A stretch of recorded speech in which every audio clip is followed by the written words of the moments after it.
999 98/99 into 99।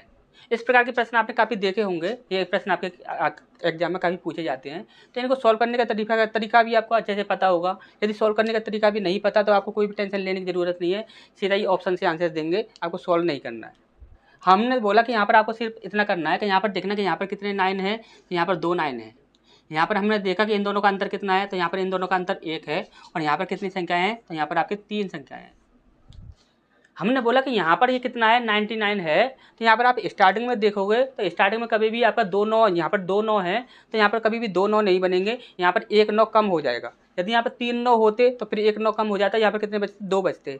अब यहाँ पर देखिए 2 9 है, तो यहाँ पर 1 कम हो जाएगा, कितने 9 बच जाएंगे, 1 9 बच जाएगा। यानी कि स्टार्टिंग में आपके सिर्फ 1 9 ही होना चाहिए। हमने बोला कि यहाँ पर आपका स्टार्टिंग में 1 9 है, यहाँ पर स्टार्टिंग में 1 9 है, यहाँ पर आपके देखिए यहाँ पर तो 4 है और यहाँ पर 2 है, यानी कि ये दोनों ऑप्शन यहाँ पर कैंसिल हो गए। इतना आप जल्दी से कर सकते हो, सॉल्व करने से पहले भी आप इतना कर सकते हो। बस आप यहाँ पर बस ध्यान रखोगे, अच्छे से याद रखोगे चीज़ों को, तो आप सॉल्व नहीं करना पड़ेगा, इससे सीधा ही आप आंसर दे सकते हो। अब हमने बोला कि यहाँ पर कितनी संख्या हैं, तो यहाँ पर आपकी 3 संख्याएँ हैं। तो हमने बोला कि यदि स्टार्टिंग में तो हमने देख लिया, हम यदि लास्ट में देखते हैं तो यदि यहाँ पर देखिए, यहाँ पर आपकी 3 संख्याएँ हैं और यहाँ पर अंतर कितने का बन रहा है, 1 का बन रहा है। यदि यहाँ पर अंतर 1 का बन जाए तो यहाँ पर 3 संख्या पूरी की पूरी ही आएंगी। तो यहाँ पर 3 संख्या, यहाँ पर 3 संख्या हैं, यहाँ पर सिर्फ 2 संख्या हैं, तो 2 संख्या वाला आंसर नहीं होगा, 3 संख्या वाला आंसर हमारा होगा। अब आप बोलोगे सर यहाँ पर ऐसा होता कि यहाँ पर अंतर 1 की जगह पर और कुछ हो जाता, तब हम क्या करते। तो देखिए यहाँ पर अंतर यदि 1 की जगह पर कुछ और हो जाता ना, तो यहाँ पर आप देखते हैं यहाँ पर कितनी संख्या है, 3 संख्या हैं।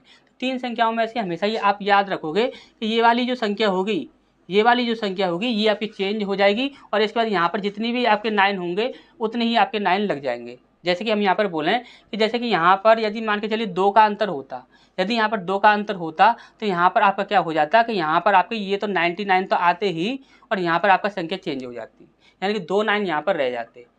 यदि यहाँ पर 1 का अंतर है तो यहाँ पर तीनों 9 आएंगे, तीनों ही 9 आएंगे, 1 2 3।